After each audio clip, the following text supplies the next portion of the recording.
इस एपिसोड में हम सेक्शन 202 करेंगे which deals with postponement of issue of process. देखिए हमने अभी तक देखा कि जब कंप्लेंट आई है मजिस्ट्रेट साहब के पास तो वो सबसे पहले कंप्लेंट को पढ़ेंगे प्लस उसके साथ जो अकम्पनिंग डॉक्यूमेंट्स उनको देखेंगे। उसको पढ़ने के बाद अगर वो कॉग्निजेंस लेते हैं तो उसके बाद वो एग्जामिनेशन करेंगे विटनेसेस का, जो भी विटनेस कंप्लेंट के साथ हैं, कंप्लेनेंट के साथ और कंप्लेंट का। अब इसके बाद दो पॉसिबिलिटीज हैं, या तो उन्होंने डिसाइड कर लिया, he has make up his mind कि व्हाट टू डू नेक्स्ट, और he is still undecided. Decide क्या किया है? डिसाइड के दो ही ऑप्शन अपने पास हैं, या तो issue of process under section 204 और dismissal of complaint under section 203। अगर वो डिसीजन ले चुके हैं, if he has decided, then there is no issue at all, go ahead. आपको इश्यू ऑफ प्रोसेस करना, आप इश्यू ऑफ प्रोसेस कर दीजिए, और अगर आपको डिसमिसल ऑफ कंप्लेंट करनी है, आप डिसमिसल ऑफ कंप्लेंट कर दीजिए। इशू आता है when he is still not decided, he is still not decided, वो अभी भी अनडिसाइडेड हैं, वो अभी भी श्योर हैं कि इसमें आगे प्रोसीड किया जाए या नहीं किया जाए, या इसमें डिसमिस कर दी जाए कंप्लेंट। तो यहां पर उनकी मदद के लिए आती हैं discretionary proceedings under section 202। Under section 202 में क्या डिस्क्रिशनरी प्रोसीडिंग्स हैं? ये कहता है कि आप इश्यू ऑफ प्रोसेस को पोस्टपोन कर दीजिए, अभी आप इश्यू ऑफ प्रोसेस मत कीजिए, इसको पोस्टपोन कर दीजिए। और आपको पावर दे दी दो, या तो आप इंक्वायरी कीजिए या आप इन्वेस्टिगेशन के ऑर्डर दे दीजिए। इन्वेस्टिगेशन कौन करेगा? ये पुलिस ऑफिसर भी कर सकता है और यहां पर प्राइवेट इंडिविजुअल भी कर सकता है। इवन इन सम स्टेट्स यहां पर एडवोकेट्स की भी यहां पर ड्यूटी लगा दी जाती है एज अ प्राइवेट इंडिविजुअल कि आप इस मामले में इन्वेस्टिगेट करेंगे। अब इसका पर्पस क्या है? ये जो हमने पावर दी है मैजिस्ट्रेट को कि आप ये ना करके आप अपनी डिस्क्रिशनरी पावर्स का इस्तेमाल कीजिए जो आपको सेक्शन 202 में दी गई हैं, और उस पावर का इस्तेमाल करते हुए आपके पास दो ऑप्शन है, या तो आप इंक्वायरी कर लीजिए उसकी, या आप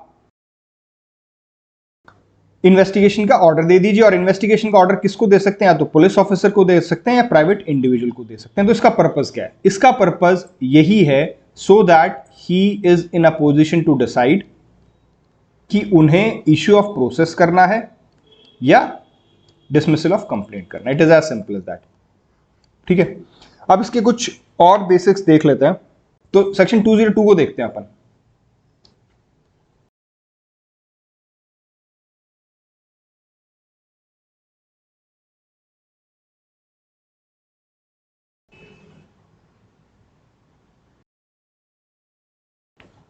it deals with postponement of issue of process. देखिए क्या कहता है ये। Any magistrate on receipt of a complaint of an offence of which he is authorised to take cognizance or which has been made over to him under section 192 में if he thinks fit. ठीक है जी, क्या कह रहा है? मे। ये क्या है? डिस्क्रिशनरी पावर है। और साथ में क्या कह रहा है? And shall. यहां पर शैल भी दे दिया इन्होंने। ठीक है, वैसे तो ये कह रहा है कि डिस्क्रिशनरी पावर है, लेकिन साथ में शैल भी दे दिया। और शैल किस कंटेक्स्ट में दिया? In a case where the accused is residing at a place beyond the area in which he exercises his jurisdiction. ठीक है, क्या कह रहा है ये कि अगर तो ये इसके अक्यूज जो है, ये मान लीजिए मजिस्ट्रेट साहब की ज्यूरिसडिक्शन है, अक्यूज्ड इस ज्यूरिसडिक्शन से बाहर रहते हैं, इनका नाम है मिस्टर ए। उस मामले में सेक्शन 202 ये कह रहा है कि मजिस्ट्रेट के लिए मैंडेटरी है, शैल है, कि वो इश्यू ऑफ प्रोसेस ना करें और वो पहले इंक्वायरी करवाएं या इन्वेस्टिगेशन करवाएं। और बाकी मामलों में मान लीजिए अक्यूज जो है वो इन्हीं की ज्यूरिसडिक्शन का व्यक्ति है, यहां पर है, उस मामले में क्या है? डिस्क्रिशन है। अगर आपको ठीक लगे, अगर आपको जरूरत महसूस हो कि आप डिसाइड नहीं कर पा रहे हैं, तो आप उसको इस तरीके से भी कर सकते हैं। लेकिन प्रैक्टिकली क्या होता है वो मैं आपको बताता हूं। प्रैक्टिकल में भी यहां पर शैल का वो नहीं होता है। यहां पर भी मैजिस्ट्रेट का डिस्क्रिशन ही माना जाता है कि वो इंक्वायरी या इन्वेस्टिगेशन ऑर्डर करें या ना करें। तो कुल मिलाकर इंक्वायरी या इन्वेस्टिगेशन उस मामले में ऑर्डर होनी है जहां पर magistrate is undecided, he is not sure, he is uncertain कि वो आगे इश्यू ऑफ प्रोसेस करे या ना करे। लेकिन अगर ये बात प्रीलिम्स में पूछी जाए तो आपको ये शेल पे ही मार्क करना है कि in the case of accused residing outside the jurisdiction, in that case the magistrate shall postpone the issue of process and order inquiry or investigation. I hope this is clear. चलिए आगे चलते हैं, अगला pointer देखते हैं। अगला pointer ये कहता है कि देखिए ये दोनों पावर्स हैं, इंक्वायरी की भी पावर है और इन्वेस्टिगेशन की भी पावर है, तो दोनों भी यूज कर सकता है। वो हो सकता है वो खुद भी इंक्वायरी कर ले और इन्वेस्टिगेशन का भी ऑर्डर कर दे, लेकिन जनरली ऐसा वो करता नहीं है। लेकिन पावर उसके पास दोनों की भी है, प्रैक्टिकली नहीं करता है, दैट्स अ डिफरेंट थिंग, लेकिन ही कैन डू इट। आगे देखते हैं।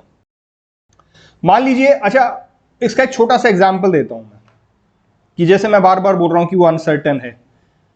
मान लीजिए जब हम कंप्लेंट की डेफिनेशन कर रहे थे तो हमने क्या कहा था, allegation made that a person who is known or unknown has committed an offence. Unknown भी था ना, तो जो ये कंप्लेंट है इसमें जो एलिगेशन लगे हैं वो किसी अननोन व्यक्ति के ऊपर लगे। अब कोर्ट को या कंप्लेनेंट को यही नहीं पता कि व्यक्ति कौन है, तो इश्यू ऑफ प्रोसेस किसके अगेंस्ट करेंगे? ये अनसर्टेनिटी हुई ना। ऐसे मामलों में 202 आपके काम में आ जाएगा। 202 में या तो आप इंक्वायरी कर लीजिए खुद कि पता कीजिए कौन हो सकता है, या आप इन्वेस्टिगेशन भी ऑर्डर कर सकते हैं। लेकिन यहां पर जनरली कोर्ट करता क्या है, ठीक है, मतलब मैंने एग्जांपल देने के लिए आपको बताया, लेकिन कोर्ट स्मार्ट है। कोर्ट क्या करता है यहां पे, ऐसे मामलों में जहां पर अक्यूज अननोन है वो कॉग्निजेंस ही नहीं लेता। वो क्या करता है, वो 156(3) में इन्वेस्टिगेशन ऑर्डर करता है। वो 202 की इन्वेस्टिगेशन ऑर्डर नहीं करता, वो 156(3) में इन्वेस्टिगेशन ऑर्डर करता है। इन दोनों के बीच का क्या डिफरेंस है वो मैं अभी आपको थोड़ी देर में बताऊंगा, लेकिन अभी के लिए आप इतना समझ लीजिए कि जो इन्वेस्टिगेशन वो ऑर्डर करता है इन मामलों में वो 156(3) में करता है, 202 में नहीं। 156(3) की जो इन्वेस्टिगेशन के ऑर्डर हैं वो कॉग्निजेंस लेने से पहले हैं, और 202 की जो इन्वेस्टिगेशन के ऑर्डर हैं वो कॉग्निजेंस लेने के बाद के ऑर्डर हैं। ठीक है जी, चलिए आगे चलते हैं। तो अभी तक हमने इसमें जो देखा है वो ये देखा है कि जो 202 में डिस्क्रिशनरी पावर जो दे रखी हैं वो या तो वो इन्वेस्टिगेशन ऑर्डर कर सकता है मैजिस्ट्रेट, ठीक है, या वो खुद इंक्वायरी कर सकता है। उसका पर्पस हमने देख लिया कि इन दोनों का पर्पस क्या है। अब इन दोनों को अलग अलग देखते हैं कि इसमें क्या क्या चीज़ें पॉसिबल हैं और इसके अलग अलग क्या क्या प्रोविजन। देखिए इन्वेस्टिगेशन का पर्पस क्या है, सिंपल सी बात है, फैक्ट फाइंडिंग। हम कुछ फैक्ट्स हैं जिनको फाइंड करना चाहते हैं, जिससे कि हम इस कंक्लूजन पे पहुंचें कि हम प्रोसेस इशू करें या फिर हम डिसमिसल ऑफ कंप्लेंट करें। तो फैक्ट फाइंडिंग के लिए आपको क्या क्या करने की ज़रूरत पड़ सकती है? भैया आपको स्पॉट पर जाने की ज़रूरत पड़ सकती है, आप एग्जामाइन करने की ज़रूरत पड़ सकती है विटनेस को, उसके कंप्लेनेंट को और उसके विटनेस को, या किसी और दूसरे किसी व्यक्ति की स्टेटमेंट लेने की ज़रूरत पड़ सकती है, आपको किसी जगह को सर्च करने की ज़रूरत पड़ सकती है। तो ये सभी पावर्स इन्वेस्टिगेशन के साथ उस व्यक्ति को मिलेंगी जो व्यक्ति इस मामले में इन्वेस्टिगेशन करेगा। लेकिन अभी तक हमने इन्वेस्टिगेशन पढ़ी थी, वो कौन से चैप्टर में पढ़ी थी? If you can remember, that was in chapter 12।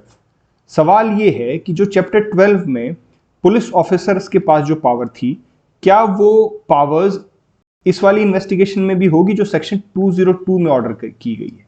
The answer is no, वहां पर नहीं होगी। क्यों नहीं होगी? Because that investigation was in chapter 12 and this investigation is in chapter 15। तो जो चैप्टर 12 की पावर्स हैं वो सिर्फ और सिर्फ इन्वेस्टिगेशन डन अंडर चैप्टर 12 उन्हीं में अप्लाई होंगी, वो चैप्टर 15 की इन्वेस्टिगेशन में अप्लाई नहीं होंगी। This investigation is for some different purpose. Chapter 12 की इन्वेस्टिगेशन का पर्पस कुछ और था, इस वाली इन्वेस्टिगेशन का पर्पस सिर्फ और सिर्फ क्या है कि भैया हम आगे प्रोसीड करें या ना करें। ठीक है, उस जो चैप्टर 12 में इन्वेस्टिगेशन थी उसमें तो बाकायदा पुलिस रिपोर्ट हो रही थी, उस पुलिस रिपोर्ट पर कोर्ट कॉग्निजेंस ले रहा था, तो उसमें तो प्रॉपर फैक्ट फाइंडिंग था। इसमें इन्वेस्टिगेशन का पर्पस सिर्फ और सिर्फ क्या है कि इतनी क्लैरिटी आ जाए कि हम आगे प्रोसीड करें या ना करें, वो बाकी बातें आगे की हैं। ठीक है, आई होप दिस इज क्लियर। दूसरा इसमें जो मुद्दा आता है वो ये आता है कि देखिए जब हम इसमें इन्वेस्टिगेशन कर रहे थे, चैप्टर 12 में इन्वेस्टिगेशन कर रहे थे, तो हम पुलिस रिपोर्ट सबमिट कर रहे थे इन्वेस्टिगेशन खत्म होने के बाद अंडर सेक्शन 173। ठीक है, यहां पर हम जो भी रिपोर्ट सबमिट करेंगे उसे आप पुलिस रिपोर्ट बोलो, क्योंकि आपको देखिए, मान लीजिए आप पुलिस ऑफिसर हो और आपको इन्वेस्टिगेशन का ऑर्डर दिया गया है, तो आप कुछ तो सबमिट करोगे ना कोर्ट में डॉक्यूमेंट्री कि हाँ भैया मेरी इन्वेस्टिगेशन में ये पता चलता है, मैंने ये स्टेटमेंट ली, मैंने ये एग्जामिनेशन किया, मैंने ये स्पॉट पे गया, मैंने ये सर्च किया। तो उसको बेशक पुलिस रिपोर्ट बोल सकते हैं आप, लेकिन that police report will be not which we have talked under section 173। उसको आप ये कह सकते हैं कि police report under section 202, because जैसे मैंने बताया कि ये दोनों अलग अलग चीज है।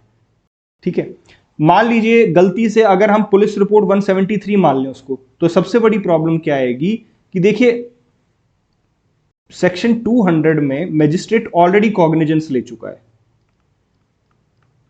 और मान लीजिए हम इस वाली इन्वेस्टिगेशन को जो 202 में ऑर्डर की जा रही है, इस वाली इन्वेस्टिगेशन को पुलिस रिपोर्ट अंडर सेक्शन 173 मान लेंगे, तो दिक्कत यह आएगी कि क्योंकि 173 पर पुलिस मजिस्ट्रेट को दोबारा से 191B में कॉग्निजेंस लेनी पड़ेगी। तो एक ही मामले में दो बार कॉग्निजेंस हो जाएगी। कब? एक तो जब आपने सेक्शन 200 की स्टेटमेंट्स लिए, एग्जामिनेशन किया, वो कौन सी थी? 191A में, कंप्लेंट में, और फिर उसी मामले में आप दोबारा से कॉग्निजेंस ले रहे हैं 191B में, तो that will not be appreciated, और एक ही केस में आप दो बार उसकी कॉग्निजेंस ले रहे हैं।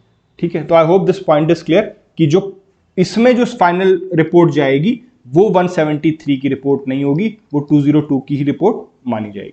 ठीक है, एक दूसरा पहलू ये आता है, इफ यू रिमेंबर सेक्शन 162 जो कि चैप्टर 12 में था, वो कुछ रिस्ट्रिक्शंस लगाता है उन स्टेटमेंट्स के बारे में जो statements during investigation in the course of investigation record की गई हैं। ठीक है, in the course of investigation जिन स्टेटमेंट्स को रिकॉर्ड किया गया उसके बारे में 162 कुछ रिस्ट्रिक्शंस लगाता है। कौन सी रिस्ट्रिक्शंस वो मैं आपको नहीं बताऊंगा, because we have already dealt with those restrictions in detail. ठीक है, सवाल यहां पर यह बनता है कि जो इन्वेस्टिगेशन अब आपने 202 में की, तो यहां पर भी आपने कुछ स्टेटमेंट्स रिकॉर्ड की होंगी, भाई विटनेसेस की होंगी, जिसका आपको ठीक लगा उसकी स्टेटमेंट रिकॉर्ड की होगी। ठीक है, मेरा सवाल यह है कि जो 162 का जो बार था स्टेटमेंट्स को लेके, क्या वो 202 की स्टेटमेंट्स पे अप्लाई होगा? भाई 162 में बार क्या था, चलिए मैं दोबारा से बता देता हूं। बार था कि आप उन स्टेटमेंट्स का उपयोग सिर्फ कॉन्ट्राडिक्ट करने के लिए कर सकते हैं, इससे आगे नहीं जाऊंगा बिकॉज वो डिटेल में हो जाएगा। ठीक है, कॉरोबोरेट करने के लिए नहीं कर सकते हो, मेमोरी को रिफ्रेश करने के लिए नहीं कर सकते हो, सिर्फ और सिर्फ कॉन्ट्राडिक्ट करने के लिए कर सकते हो, वो भी जब वो प्रोसिक्यूशन विटनेस बन के आएगा। ऑल दोस थिंग्स, क्या ये सारी बार, जो सारी रुकावटें थी इन स्टेटमेंट को इस्तेमाल करने की जो कोर्स ऑफ इन्वेस्टिगेशन में ली गई हैं, क्या वो बार, वो रुकावटें 202 में स्टेटमेंट जो रिकॉर्ड की जाएगी उन पर लागू होगी या नहीं होगी? ठीक है, चलिए इसका आंसर ढूंढने के लिए हम चलते हैं सेक्शन 162 में। Please open your bare act. देखिए क्या कह रहा है सेक्शन 162। सेक्शन 162 कह रहा है, no statement made by any person to a police officer in the course of an investigation under this chapter, mark this. ये जो 162 की जितना भी बार है वो किस पर है? स्टेटमेंट। कौन सी स्टेटमेंट? जो कि कोर्स ऑफ इन्वेस्टिगेशन। कौन सी इन्वेस्टिगेशन? Under this chapter. कौन सा चैप्टर? चैप्टर 12, क्योंकि हम चैप्टर 12 की बात कर रहे हैं। तो 162 का जो बार है वो सिर्फ और सिर्फ इन्वेस्टिगेशन डन अंडर चैप्टर 12 पर अप्लाई होगी, लेकिन 202 में इन्वेस्टिगेशन कौन से चैप्टर के अंडर हो रही है? चैप्टर 15 के अंडर। ठीक है, तो क्योंकि वो सिर्फ 12 पर है, 15 पर नहीं है, इसका मतलब 162 का जो बार था वो सेक्शन 202 की इन्वेस्टिगेशन पर अप्लाई नहीं होगा। सेक्शन 202 की स्टेटमेंट का यूज हो सकता है जिस भी तरीके से आप यूज करना चाहें। कौन कौन से तरीके हो सकते हैं? कॉन्ट्राडिक्ट करने के लिए, कॉरोबोरेट करने के लिए, और मेमोरी को रिफ्रेश करने के लिए, रिफ्रेश मेमोरी। इन सब के लिए जो सेक्शन 202 में इन्वेस्टिगेशन के दौरान जो स्टेटमेंट रिकॉर्ड की गई है उसका यूज इन सब चीजों के लिए हो सकता है, क्योंकि 162 का बार उस पर अप्लाई नहीं हो रहा है। ठीक है जी, लेकिन यहीं पर एक सवाल उठता है कि जो सेक्शन 25 और 26 है इंडियन एविडेंस एक्ट के, जो कि कहते हैं कि confession made to police officer, confession made in custody of police officer, क्या वहां पर यह बार अप्लाई होगा? 25-26 का यह बार अप्लाई होगा। क्यों अप्लाई होगा? क्योंकि इस बार में सिर्फ और सिर्फ क्या देखा जाएगा? Police officer. तो अगर वो इन्वेस्टिगेशन पुलिस ऑफिसर कर रहा है तो वहां पर सेक्शन 25 और 26 का बार इस पर अप्लाई होगा। ठीक है जी, चलिए आगे चलते हैं। तो अब हम देखते हैं, हमने इन्वेस्टिगेशन का देखा, हम देखते हैं कि इंक्वायरी में मजिस्ट्रेट क्या क्या कर सकता है। जो सेक्शन 202 में इंक्वायरी होगी उसमें मजिस्ट्रेट क्या क्या कर सकता है। देखिए, उसमें मजिस्ट्रेट एग्जामिनेशन कर सकता है। किसकी? विटनेसेस की। कौन से विटनेस? जो कंप्लेनेंट बताएगा। मान लीजिए कंप्लेनेंट कह रहा है कि उसके 10 विटनेस थे, लेकिन जब सेक्शन 200 में हमने एग्जामिनेशन किया था उस समय सिर्फ 3 विटनेस लेके आया था कंप्लेनेंट, बाकी 7 आए नहीं थे। ठीक है, अब क्योंकि इंक्वायरी हो रही है सेक्शन 202 में, तो अब वो उससे पूछेगा, हाँ भाई आप किसी का एग्जामिनेशन कराना चाहते हो? वो कह देगा जी ये 7 लोग हैं जिसका मैं एग्जामिनेशन कराना चाहता हूं। अब कोर्ट इनको समन भेज सकता है। देखिए, इफ यू रिमेंबर, मैंने आपको बताया था कि जब सेक्शन 200 में एग्जामिनेशन होता है तो कोर्ट के पास समन भेजकर बुलाने की पावर नहीं है। कोर्ट समन नहीं भेज सकता। 200 की एग्जामिनेशन में क्या था कि सारी जिम्मेवारी कंप्लेनेंट की थी। कंप्लेनेंट को अपने विटनेस लेकर आने हैं, कोर्ट कोई एफर्ट नहीं मारेगा, कोर्ट कोई समन नहीं भेजेगा। लेकिन अगर सेक्शन 202 में इंक्वायरी कोर्ट कर रहा है, अब कोर्ट के पास पावर आ जाती है कि कोर्ट समन्स भेज सकता है। ठीक है, and this power comes under section 202 का सबसेक्शन 2। उसको जब डील करेंगे तब मैं आपको ये बताता हूं। अभी के लिए आप इतना समझ लीजिए कि यहां पर अब कोर्ट के पास पावर आ गई है कि वो अब किसी को भी समन देके बुला सकता है। तो ये जो 7 लोग जो कि नहीं आ रहे थे कोर्ट में, जैसे ही कंप्लेनेंट ने बताया कि जी इनका एग्जामिनेशन मैं करवाना चाहता हूं, तो कोर्ट इनको समन देके बुला सकता है। इसके अलावा कोर्ट स्पॉट पर भी जा सकता है, वहां पर ऑब्जर्व कर सकता है। इसके अलावा स्पॉट के आसपास या वैसे उसे कोई व्यक्ति मिलता है, उसका भी वो एग्जामिनेशन कर सकता है। ये सारी चीजें इंक्वायरी में वो कर सकता है। लेकिन इसमें जो मेन थी वो यहां पर मैं आपको ये समझाना चाहता था कि 200 की स्टेज पर कोर्ट सम्मन नहीं कर सकता था, सारी जिम्मेवारी कंप्लेनेंट की थी। लेकिन 202 में जब वो इंक्वायरी कर रहा है मैजिस्ट्रेट, अब वो सम्मन करके भी विटनेसेस को बुला सकता है, उनसे पूछताछ कर सकता है। आई hope this point is clear. देखिए, मैंने आपको ये बोला कि सेक्शन 202 मैजिस्ट्रेट को पावर देता है कि वो इंक्वायरी खुद कर सकता है और वो इन्वेस्टिगेशन ऑर्डर कर सकता है। जो कि कौन करेगा इन्वेस्टिगेशन? पुलिस ऑफिसर भी हो सकता है और प्राइवेट इंडिविजुअल भी हो सकता है। यहां तक हम समझ गए। लेकिन इस पावर को थोड़ा सा कर्टेल कर दिया गया है। जो इन्वेस्टिगेशन ऑर्डर करने की पावर थी, थोड़ा सा उसको कर्टेल कर दिया गया है। उसमें कुछ रिस्ट्रिक्शंस लगा दिए गए हैं और वो रिस्ट्रिक्शंस लगाए गए हैं सेक्शन 202 के सबसेक्शन 1 में। अब सेक्शन 202 का 1 देखते हैं कि क्या क्या रिस्ट्रिक्शंस है। मैं आपको सिर्फ इतना बोल रहा हूं कि मजिस्ट्रेट के पास बहुत पावर है, वो इंक्वायरी करवा सकता है, वो इन्वेस्टिगेशन करा सकता है, लेकिन कुछ रिस्ट्रिक्शंस लगा दिए कि भैया इन मामलों में आप इन्वेस्टिगेशन ऑर्डर नहीं करोगे। इन पर्टिकुलर मामलों में आपके पास इन्वेस्टिगेशन ऑर्डर करने की पावर नहीं होगी। आप बाकी मामलों में इन्वेस्टिगेशन ऑर्डर कर लो, और लेकिन इंक्वायरी के मामले में कोई रिस्ट्रिक्शन नहीं है। आपको इंक्वायरी करनी है आप कर लीजिए, लेकिन इन्वेस्टिगेशन करनी है तो कुछ पर्टिकुलर मामले हैं जहां पर आप इन्वेस्टिगेशन ऑर्डर नहीं कर सकते। वो कौन से मामले? अब सेक्शन 202 में देखते हैं।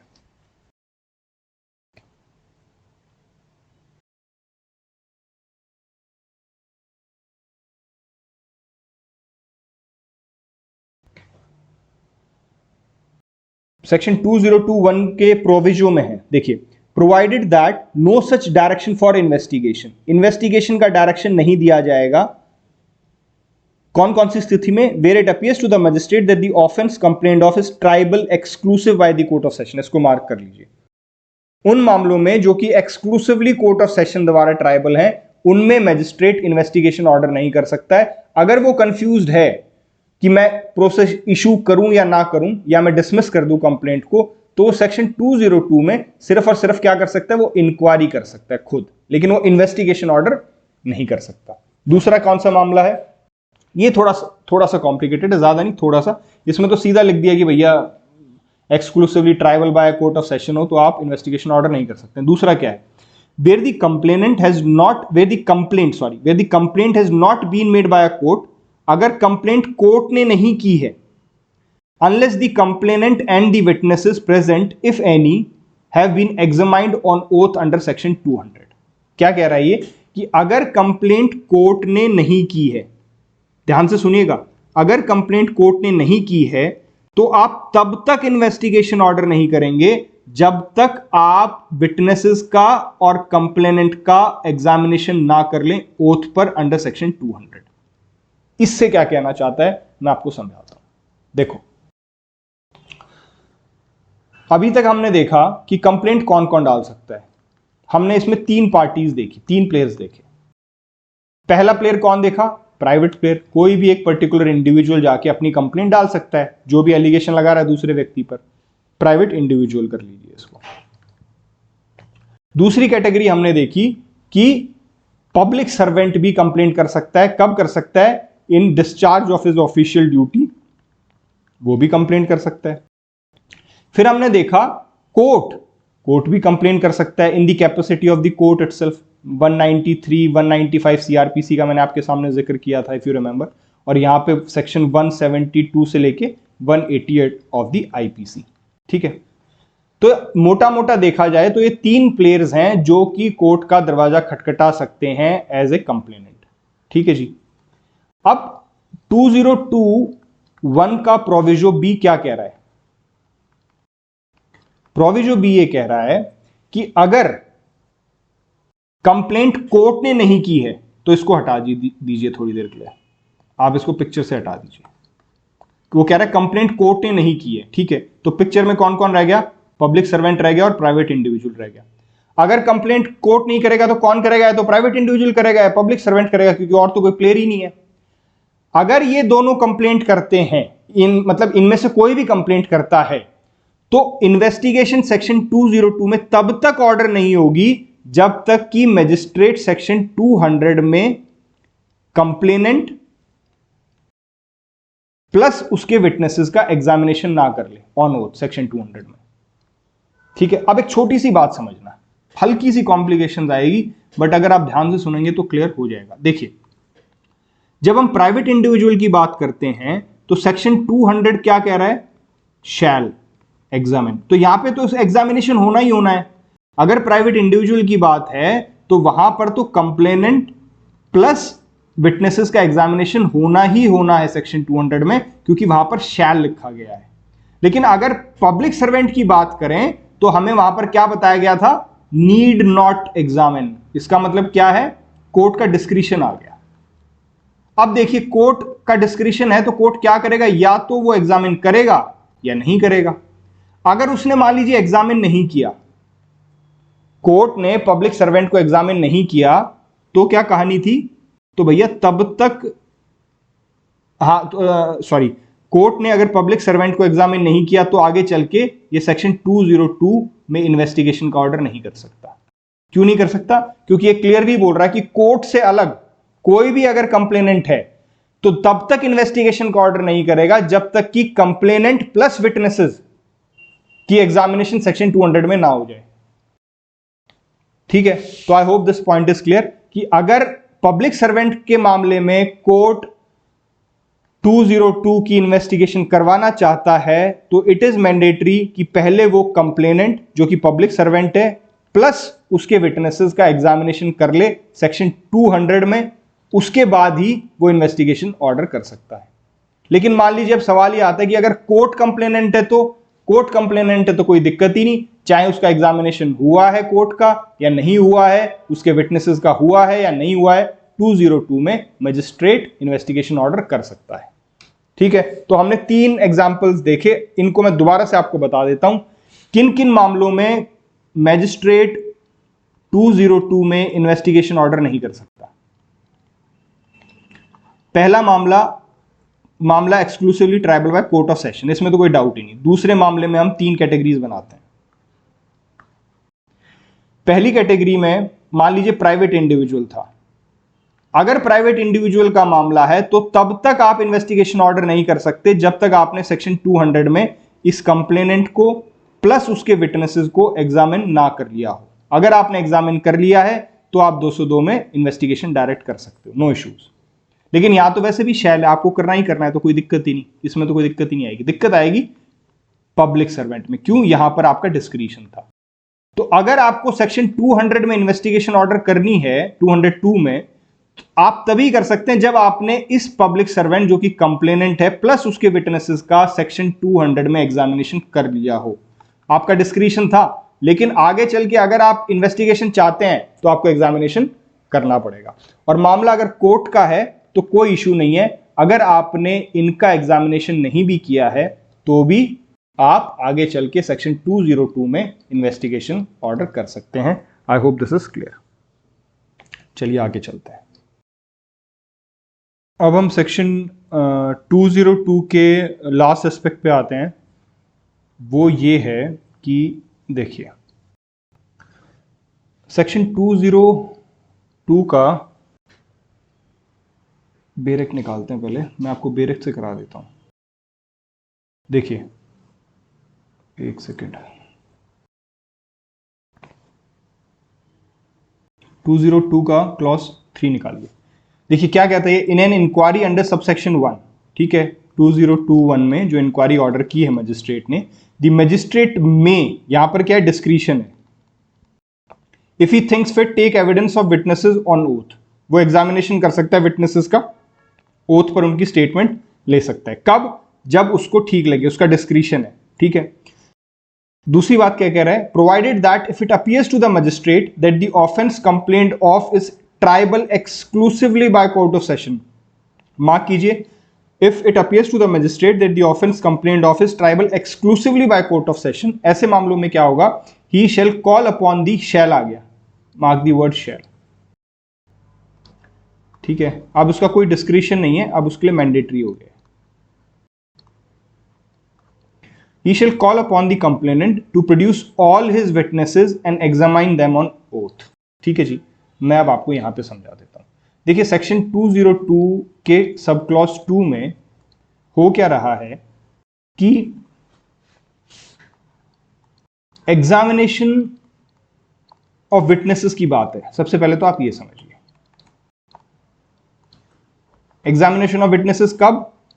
इंक्वायरी। अगर मजिस्ट्रेट 202 में इंक्वायरी कर रहा है, खुद जो इंक्वायरी करनी है, अगर वो इंक्वायरी कर रहा है तो उसमें जो एग्जामिनेशन विटनेस होगा उसके बारे में बात की जा रही है, ठीक है।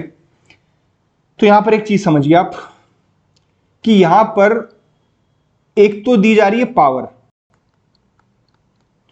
और एक दिया जा रही है ड्यूटी मजिस्ट्रेट को। पावर में किस लिए बोल रहा हूं? क्योंकि पावर में ना डिस्क्रिशन होता है, आप यूज करना चाहें कर सकते हैं, आप यूज करना चाहें, आप यूज ना करना चाहें नहीं करें। लेकिन ड्यूटी में क्या है, डिस्क्रिशन नहीं होता, वो मैंडेटरी होती है। तो हम इसको पावर और ड्यूटी के हिसाब से देख सकते हैं। तो पावर क्या दी गई है एग्जामिनेशन ऑफ विटनेस को लेके? पावर यह दी गई है कि अगर मजिस्ट्रेट साहब इंक्वायरी कर रहे हैं तो उनके पास पावर है कि वो एग्जामिनेशन ऑफ विटनेसेस कर सकते हैं, वो उसके लिए सम्मन भी कर सकते हैं। भाई, जो आपको विटनेस एग्जामिन करने हैं आप कर लो, जो भी आपको ठीक लगे, और उसके लिए आप समन भी कर लो। आप कंप्लेनेंट से पूछ लो भाई किस किस विटनेस को आप करवाना चाहते हो, और अगर आपको ठीक लगे तो आप उनका एग्जामिनेशन कर लो, दैट इज योर डिस्क्रिशन। लेकिन यहां पर आ जाती है ड्यूटी। ड्यूटी वाला मामला कौन सा है? ड्यूटी वाला मामला वो है अगर मामला ऐसा है कि वो exclusively tribal bye court of session है और उस मामले में आपने सेक्शन 202 में इंक्वायरी ऑर्डर कर दी, तो आपके ऊपर एक ड्यूटी आ गई। देखिए, दोनों इंग्रेडिएंट पूरे होने चाहिए कि वो मामला कौन सा होना चाहिए, कोर्ट ऑफ सेशन का होना चाहिए, और उस कोर्ट ऑफ सेशन के मामले में आपने इंक्वायरी ऑर्डर की है। अगर आपने इंक्वायरी नहीं ऑर्डर की होती, अगर मान लीजिए कंप्लेंट केस आया, देखिए मान लीजिए कंप्लेंट केस आया सेक्शन 200 में, आपने एग्जामिनेशन किया और आप कंफर्म हो गए कि इसमें मुझे इश्यू ऑफ प्रोसेस करना है और आपने इश्यू ऑफ प्रोसेस कर दिया, या आपको कंफर्म हो गया कि इसमें मुझे डिसमिस करनी है कंप्लेंट, आपने डिसमिस कर दी कंप्लेंट, ठीक है। लेकिन मैंने क्या कहा था, 202 पिक्चर में कब आता है? जब डाउट हो, और डाउट होगा तो आप क्या कर सकते हो, आप खुद भी इंक्वायरी कर सकते हो और आप इन्वेस्टिगेशन का ऑर्डर भी दे सकते हो। तो ये वो मामला है जिसमें आपको डाउट थी और आपने इंक्वायरी खुद करना ठीक समझा, ठीक है। तो ये दोनों रिक्वायरमेंट पूरी होनी चाहिए कि वो कोर्ट ऑफ सेशन का मामला है और मजिस्ट्रेट ने 202 की इंक्वायरी उसमें की है। अगर ये दोनों इंग्रेडिएंट पूरे हैं तो यहां पर मजिस्ट्रेट के ऊपर ड्यूटी लगा दी गई कि भैया मजिस्ट्रेट हर उस विटनेस को एग्जामिन करेगा जो कि विटनेस कंप्लेनेंट बता रहा है। तो पता कैसे चलेगा? कंप्लेनेंट बाकायदा एक लिस्ट ऑफ विटनेसेस देता है, उस लिस्ट ऑफ विटनेसेस में सभी विटनेसेस को मजिस्ट्रेट को एग्जामिन करना है ऑन ओथ। ठीक है, सभी विटनेसेस को। अगर मान लीजिए उसने लिस्ट नहीं दी है तो मजिस्ट्रेट उससे लिस्ट मांगेगा कि अपने विटनेसेस की लिस्ट दीजिए, उन विटनेसेस को सभी को वो एग्जामिन करेगा, ऑन ओथ एग्जामिन करेगा। अब सवाल एक उठता है, मान लीजिए लिस्ट में दिए उसने 12 विटनेस और इस मैंडेटरी प्रोविजन को ना मानते हुए मजिस्ट्रेट साहब ने सिर्फ 5 विटनेस एग्जामिन किए, 7 विटनेस एग्जामिन नहीं किए और उसके बाद इश्यू ऑफ प्रोसेस कर दिया और अक्यूज को बुला लिया। तो क्या होगा भैया? यहां पर सिंपल सी बात है, क्योंकि आपकी शैल की जिम्मेदारी थी, अक्यूज्ड अगर आता है और अक्यूज्ड इस चीज को ऑब्जेक्ट कर देता है, ये filed an objection against it कि जी ये गलत है, तो this is an incurable irregularity. Curable और इनक्यूरेबल इरेगुलरिटी के बारे में मैं आपको बता चुका हूं। ये इनक्यूरेबल इरेगुलरिटी है और ये इश्यू ऑफ प्रोसेस और ये सारी प्रोसीडिंग क्वैश हो जाएगी। उसके बाद मजिस्ट्रेट को सभी एग्जामिन करने पड़ेंगे और उसके बाद ही वो इश्यू ऑफ प्रोसेस कर सकता है। ठीक है, लेकिन मान लीजिए अक्यूज ने ऑब्जेक्ट नहीं किया उसी स्टेज पर आकर, उसने बहुत लेटर स्टेज पे जाके ऑब्जेक्ट किया, तब क्या होगा? तब थोड़ा सा कोर्ट अपना एटीट्यूड बदल लेगा और कहेगा भैया आपने समय पे क्यों नहीं किया, इसलिए अब ये हो जाएगी क्यूरेबल इरेगुलरिटी। इरेगुलरिटी अभी भी है लेकिन अब ये क्यूरेबल हो गई। और क्यूरेबल क्या थी? क्यूरेबल में हम तभी उसको खारिज करेंगे मामले को अगर उसमें फेलियर ऑफ जस्टिस प्रूफ हो रहा है। तो इनक्यूरेबल में क्या था? फेलियर ऑफ जस्टिस तक हम जाएंगे ही नहीं, वी आर नॉट कंसर्न, क्योंकि incurable is void ab initio. लेकिन इस मामले में we will check the failure of justice. तो अगर फेलियर ऑफ जस्टिस है तो हम उसको इनक्यूरेबल, फेलियर ऑफ जस्टिस है तो हम इसको इनक्यूरेबल इरेगुलरिटी मान लेंगे और सब क्वैश कर देंगे और फिर से उसका एग्जामिनेशन होगा। विद दिस हम बिल्कुल लास्ट के प्रोविजन पे पहुंच गए हैं, जो हम डायरेक्ट से ही पढ़ लेते हैं। 202 का 3 पढ़ते हैं हम। क्या कह रहा है ये? Let's change the colour, orange colour लेते हैं। If N investigation under subsection 1 is made by a person who is not being a police officer, अगर 2021 में जो इन्वेस्टिगेशन ऑर्डर किए मजिस्ट्रेट ने वो प्राइवेट इंडिविजुअल को करने के लिए ऑर्डर दिया है, जैसे मैंने कहा कि वकीलों को भी कई बार कुछ स्टेट्स में मजिस्ट्रेट ऑर्डर कर देता है कि आप मुझे इसमें इन्वेस्टिगेट करके बताइए कि आपका क्या मानना है। ठीक है, अगर ये प्राइवेट इंडिविजुअल को इन्वेस्टिगेशन के ऑर्डर हुए हैं तो ये सिंपल सी बात बोल रहा है, he shall have for that, उस इन्वेस्टिगेशन के लिए, all the powers conferred by this code on an officer in charge of a police station except the power to arrest without warrant. Simple सी बात ये बोल रहा है कि भैया जो भी हमने ऑफिसर इंचार्ज पुलिस स्टेशन को पावर दी गई हैं इन्वेस्टिगेशन के संबंध में, वो सभी पावर्स उस प्राइवेट इंडिविजुअल के पास भी होंगी जिसको हमने ऑर्डर दिया है कि वो इन्वेस्टिगेशन करके बताए। सिर्फ एक पावर नहीं होगी, कौन सी? Power to arrest. I hope this is simple and clear. Officer in charge police station को जो भी पावर्स हम देते हैं कोड के अंदर, वो सारी पावर्स हम उस प्राइवेट इंडिविजुअल को भी देंगे except for the power to arrest. With this we end this episode. अगले एपिसोड में मिलते हैं अगले टॉपिक के साथ। Thank you. Postponement of issue of process is complete in this episode. Thank you.